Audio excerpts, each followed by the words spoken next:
प्रिय मित्रों नमस्कार। मैं सुरेंद्र कौशिक अपने YouTube channel polity by Kaushik में आपका हार्दिक स्वागत करता हूं। आशा करता हूं कि आप सही प्रकार से होंगे और आपकी पढ़ाई यथावत चल रही होगी। प्रिय छात्रों, जैसा कि आपको पता है हम पॉलिटी के महत्वपूर्ण टॉपिक्स को लेकर चल रहे हैं। हमने यह जाना कि राष्ट्रपति क्या होता है, संसदीय शासन व्यवस्था क्या होती है, कार्यपालिका क्या होती है, न्यायपालिका क्या होती है, मुख्यमंत्री राज्य में क्या भूमिका निभाता है, प्रधानमंत्री की देश में क्या भूमिका है। आज हम राजनीति के, इंडियन पॉलिटी के एक महत्वपूर्ण टॉपिक को लेकर चलेंगे और वह है राज्यपाल। राज्यपाल, जिसे गवर्नर कहा जाता है, भारतीय राजनीति में एक महत्वपूर्ण भूमिका अदा करता है। भारतीय राजनीति के बहुत सारे विवाद राज्यपाल के इर्द गिर्द घूमते हैं। हम आज यह जानेंगे कि भारतीय संविधान में राज्यपाल को क्या शक्तियां दी गई हैं और किस प्रकार वह अपनी शक्तियों का प्रयोग करता है, किस प्रकार राज्यपाल अपनी शक्तियों का प्रयोग करते हुए कई परिस्थितियों में बेहद निर्णायक भूमिका में आ जाता है। आपको जो ऐसा पता है कि राष्ट्रपति के नाम से देश की कार्यपालिका के सारे सभी काम किए जाते हैं। राष्ट्रपति देश में एक रबर स्टाम्प की तरह कार्य करता है। कार्यपालिका का वह नाम मात्र का मुखिया है। उसी प्रकार राज्यों में राज्यपाल राज्य की कार्यपालिका का नाम मात्र मुखिया है, लेकिन संपूर्ण राज्य की कार्यपालिका के कार्य राज्यपाल के नाम से ही संपादित किए जाते हैं।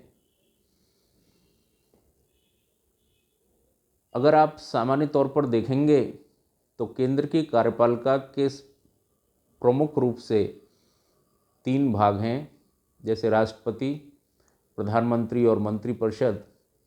उसी प्रकार राज्य की कार्यपालिका के भी 3 भाग हैं, राज्यपाल, मुख्यमंत्री और मंत्रिपरिषद। जिस प्रकार केंद्र में राष्ट्रपति नाम मात्र का मुखिया है और वास्तविक कार्यपालिका का मुखिया प्रधानमंत्री है, उसी प्रकार राज्यों में राज्य की कार्यपालिका का मुखिया राज्यपाल है और वास्तविक कार्यकर्ता मुख्यमंत्री है, जो अपनी मंत्रिपरिषद के माध्यम से राज्य की कार्यपालिका का संचालन करता है। यहाँ सिर्फ एक फ़र्क है, वह यह है कि राष्ट्रपति का चुनाव किया जाता है, जबकि राज्यपाल की नियुक्ति राष्ट्रपति द्वारा की जाती है। मित्रों, एक महत्वपूर्ण बात यह है कि जैसा कि आपको पता है कि राष्ट्रपति अपने संपूर्ण कार्यों का संपादन प्रधानमंत्री और उसकी मंत्रिपरिषद की सलाह से ही करता है। अतः स्वाभाविक है कि जिसकी केंद्र में सरकार होगी वह ही अपने राज्यों में राज्यपालों की नियुक्ति राष्ट्रपति के माध्यम से कराएगा। तो आज के प्रमुख टॉपिक के रूप में हम यह जानेंगे कि राज्यों में जो कार्यपालिका का मुखिया है राज्यपाल, उसकी क्या भूमिका है, कैसे वह अपनी भूमिका को संपादित करता है और कई बार कैसे वह विवादों में आ जाता है। मित्रों,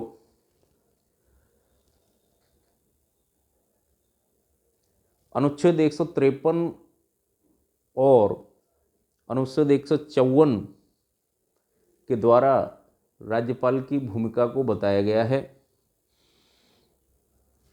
और बताया गया है कि जिस प्रकार केंद्र में राष्ट्रपति की भूमिका है, उसी प्रकार राज्यों में राज्यपाल की भूमिका भी है। अनुच्छेद 155 बताता है कि राज्यपाल की नियुक्ति राष्ट्रपति द्वारा की जाएगी। और संविधान में यह भी लिखा गया है कि राज्यपाल राष्ट्रपति के प्रसाद पर्यंत कार्य करता है। प्रसाद पर्यंत मतलब वैसे उसका कार्यकाल 5 वर्ष है, लेकिन यह राष्ट्रपति की इच्छा पर निर्भर करता है कि वह कितने समय तक राज्यपाल को रखे। वह चाहे तो राज्यपाल को 5 वर्ष से पूर्व भी उसके पद से हटा सकता है। इसलिए संविधान में प्रसाद पर्यंत शब्द का प्रयोग किया गया है। कोई भी नागरिक जिसकी 35 वर्ष की आयु हो और वह किसी लाभ के पद पर ना हो, उसे राष्ट्रपति राज्यपाल के रूप में नियुक्त कर सकता है। और संविधान में कोई विशेष शक्तियाँ, माफ़ कीजिएगा, कोई विशेष योग्यताएं निर्धारित नहीं की गई हैं, लेकिन यह माना जाता है कि सामान्यतः जो वरिष्ठ नेतागण होते हैं, जो रिटायरमेंट के करीब होते हैं या कोई शिक्षाविद होते हैं, उन्हीं को राज्यपाल के रूप में केंद्र सरकार नियुक्ति दे देती है। हमें यह जानना आवश्यक है कि राज्यपाल क्या क्या कार्यों को करता है। तो हम सामान्य शब्द में समझेंगे कि राज्यपाल लगभग वही कार्यों को करता है जो राष्ट्रपति केंद्र में करता है। उसके पास सिर्फ कुछ शक्तियां राष्ट्रपति के अनुकूल नहीं हैं, जैसे सैनिक शक्तियों में उसका कोई योगदान नहीं है। बाकी लगभग सभी कार्यों का संचालन राज्यपाल करता है। जैसे राष्ट्रपति वैदेशिक नीतियों के संबंध में अपने कार्यों को संचालित करता है, यह राज्यपाल को इस तरह की कोई शक्ति प्राप्त नहीं है। सैनिक कार्यों के संबंध में कोई शक्ति प्राप्त नहीं है। और लगभग वही कार्य अपनी मंत्रिपरिषद के संबंध में वह संपादित करता है जो केंद्र में राष्ट्रपति अपनी मंत्रिपरिषद को लेकर करता है। तो क्या क्या कार्यों को करता है, मुख्य रूप से सामान्य तौर से हम समझेंगे। राज्यपाल सबसे पहला जो कार्य करता है वह अपने मंत्रिपरिषद की नियुक्ति करता है। यानी जब राज्य में चुनाव संपन्न हो जाते हैं, जैसा कि आपको पता है हर 5 वर्ष पर चुनाव होने चाहिए, जब चुनाव संपन्न हो जाते हैं तो बहुमत प्राप्त वाले दल के नेता को राज्यपाल सरकार बनाने के लिए आमंत्रित करता है और उसके नेता को वह मुख्यमंत्री के रूप में शपथ दिलाता है।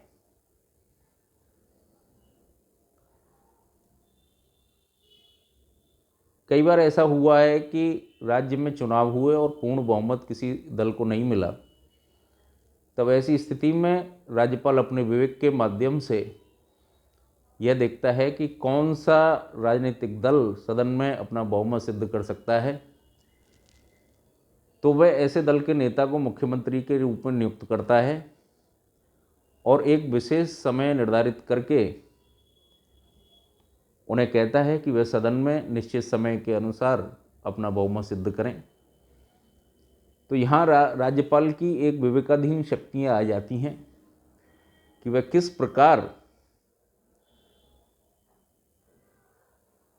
सबसे योग्य व्यक्ति को मुख्यमंत्री के रूप में आमंत्रित करे और उसका निर्णय लगभग सही सिद्ध हो।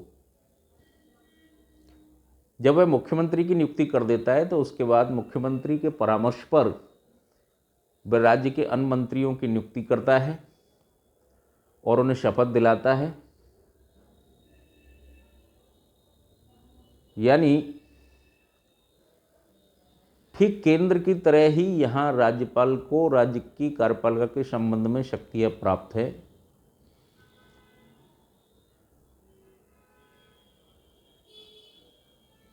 यहाँ राज्यपाल यह भी दे सकता है कि कई दल मिलकर अगर सरकार बनाने की स्थिति में है तो उनके नेता को वह मुख्यमंत्री के रूप में शपथ लेने के लिए आमंत्रित कर सकता है।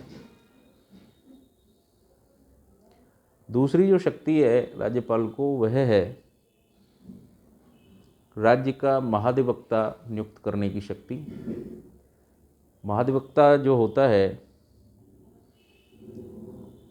वह राज्यपाल के प्रसाद पर्यंत कार्य करता है। जैसा कि आपको पता है कि केंद्र में महान्यायवादी होता है, उसी प्रकार राज्यों में महाधिवक्ता होता है जो राज्य की सरकार के कानूनी कार्यों को संपादित करता है। उसकी नियुक्ति करने की शक्ति राज्यपाल के हाथ में होती है।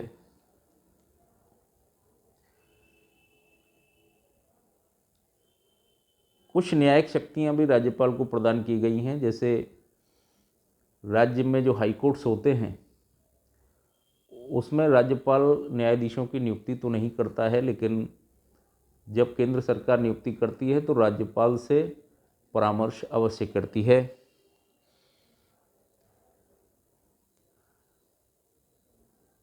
इसके अलावा राज्यपाल राज्य के विधानमंडल में भी महत्वपूर्ण भूमिका निभाता है। यदि वह देखता है कि किसी विधानसभा में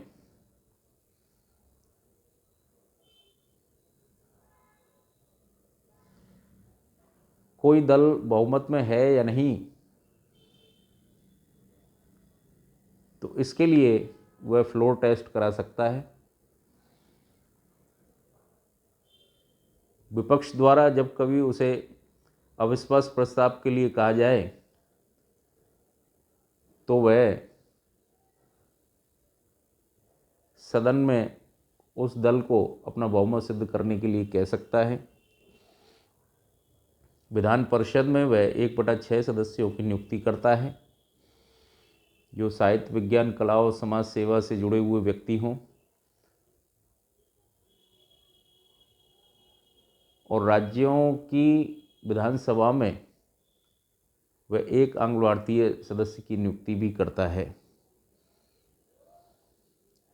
यहाँ यह महत्वपूर्ण है कि जिस प्रकार संसद के बारे में कहा जाता है कि संसद के 3 भाग हैं, लोकसभा, राज्यसभा और राष्ट्रपति, उसी प्रकार राज्य की विधानमंडल का वह अभिन्न अंग है। राज्य की विधानमंडल अगर आपसे पूछा जाए किस किस को मिलकर बनती है तो आप बताएंगे राज्यपाल, विधानसभा और विधान परिषद। यानी वह राज्य की विधानमंडल का वह एक अभिन्न अंग होता है।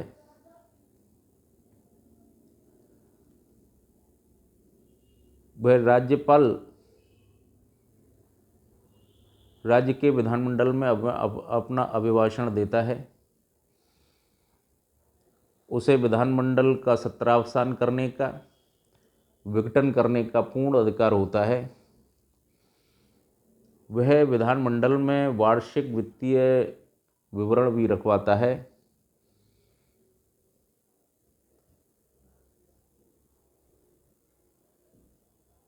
कुछ स्थिति में राज्य विधानमंडल द्वारा पारित किए गए विधेयकों पर उसे विशेष शक्तियां प्राप्त हैं। जैसे अगर विधानसभा और विधान परिषद ने कोई विधेयक पास करके राज्यपाल के पास पहुंचाया तो वह अनुमति देने से इनकार कर सकता है।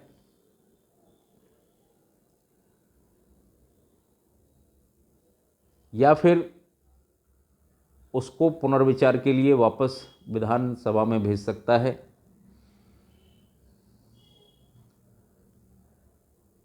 लेकिन यहाँ महत्वपूर्ण बात है कि अगर विधानमंडल दोबारा पुनः अपने बहुमत से पारित करके राज्यपाल के पास उसी विधेयक को भेज देता है, तो उस पर हस्ताक्षर करना राज्यपाल के लिए आवश्यक हो जाता है। कई बार ऐसा देखा गया है कि राज्य विधानमंडल कोई ऐसा विधेयक पारित कर देता है जो उसकी सीमाओं से बाहर हो। ऐसे विधेयक को अगर वह देखता है कि ये राज्य की शक्तियों से बाहर का विधेयक है, तो वह उस विधेयक को राष्ट्रपति के लिए आरक्षित भी कर सकता है। तो विधेयकों के संबंध में राज्यपाल को विशेष शक्तियां प्राप्त हैं। इसके अलावा जब विधानमंडल का सदन नहीं चल रहा हो, तब वह अध्यादेश जारी कर सकता है। अध्यादेश को ठीक वैसी शक्ति प्राप्त होती है जैसे कि विधानमंडल द्वारा पारित किए गए कानून को प्राप्त होती है। लेकिन जब विधानमंडल पुनः संचालित होता है, तो उससे राज्यपाल के उस अध्यादेश को अनुमति लेनी होती है।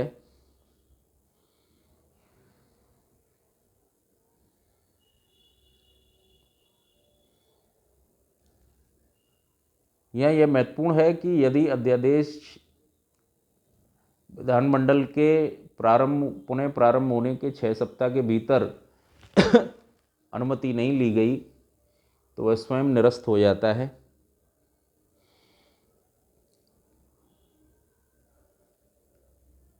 तो राज्य का विधानमंडल चाहे तो उसको पास करके एक अधिनियम के रूप में उसे बना सकता है।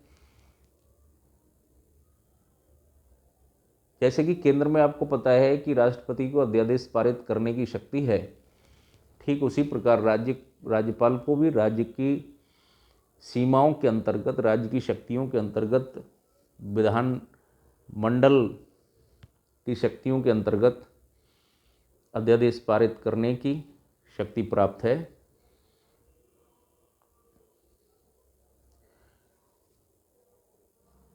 अब हम जो सामान्य शक्तियां राज्यपाल के संबंध में देख रहे हैं, उसमें सबसे महत्वपूर्ण जो शक्ति राज्यपाल को प्राप्त है वह है अनुच्छेद 356 के अंतर्गत उसे आपातकालीन इमरजेंसी पावर शक्ति का प्राप्त होना। यानी अनुच्छेद 356 कहता है कि राज्यपाल को अगर यह ज्ञात हो जाए कि किसी राज्य की व्यवस्था या जिसका वह राज्यपाल है उस राज्य की व्यवस्था संविधान के अनुसार नहीं चल रही है, या सरकार उस राज्य की शासन व्यवस्था को चलाने में अक्षम है, तो वह अनुच्छेद 356 के अंतर्गत राष्ट्रपति को यह सलाह दे सकता है कि वह यहाँ पर राष्ट्रपति शासन घोषित कर दे। और यह राष्ट्रपति शासन घोषित करने के बाद उसे राज्य की शक्तियों, कार्यपालिका शक्तियों की संपूर्ण कार्रवाई करने का अधिकार प्राप्त हो जाता है।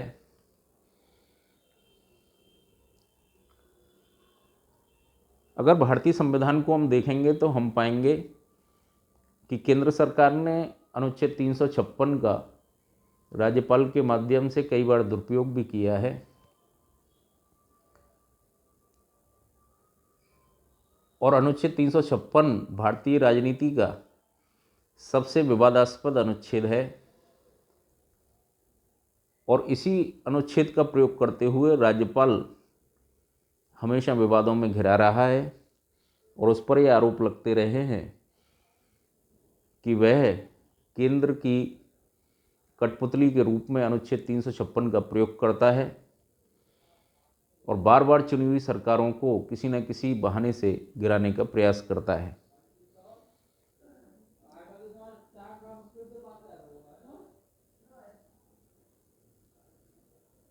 यानी अगर आपसे पूछा जाए भारतीय संविधान का सबसे विवादास्पद अनुच्छेद कौन सा है, तो आप बताएंगे अनुच्छेद 356। और इसी के कारण राज्यपाल की भूमिका बेहद महत्वपूर्ण हो जाती है। आप सामान्य तौर से देखिए कि अगर केंद्र में किसी एक दल की सरकार है और राज्य में उसके विपक्ष की दल की सरकार है, तो आपको पता है कि केंद्र सरकार अपने ही व्यक्ति को राज्यपाल नियुक्त करेगी और जो विपक्षी सरकार है उसकी राज्यपाल से कभी नहीं बनेगी। तो राज्यपाल की भूमिका लगभग हर स्टेट में बड़ी विवादास्पद हो जाती है। कई बार अनुच्छेद 356 का प्रयोग करते हुए राज्यपाल विवादों में आ गया है। सर्वोच्च न्यायालय ने भी राज्यपाल की इस शक्ति के संबंध में कहा है कि राज्यपाल को इस शक्ति का प्रयोग तभी करना चाहिए जब कोई और रास्ते ना बचे हों, यानी इस शक्ति का प्रयोग बेहद कठिन परिस्थितियों में जब कोई रास्ता ना बचे तभी करना चाहिए। राज्यपाल मुख्यमंत्री के साथ मिलकर कार्य करता है और मुख्यमंत्री का यह दायित्व है कि वह मंत्रिमंडल द्वारा लिए गए निर्णयों को राज्यपाल तक पहुंचाए। यानी राज्यपाल की भूमिका वैसे तो बेहद सामान्य है, लेकिन केंद्र सरकार और राज्य सरकारों में अगर नहीं बन रही है तो उसमें राज्यपाल की भूमिका बेहद विवादास्पद होने का संदेह रहता है। इसलिए भारतीय राजनीति में राज्यपाल और अनुच्छेद 356 को विशेष तौर पर विवादास्पद माना गया है। यानी हम ओवरऑल देखें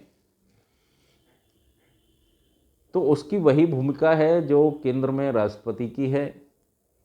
जैसे केंद्र में राष्ट्रपति केंद्र की कार्यपालिका का नाम मात्र का मुखिया है, उसके नाम से ही केंद्र की कार्यपालिका के सारे कार्य संपन्न किए जाते हैं।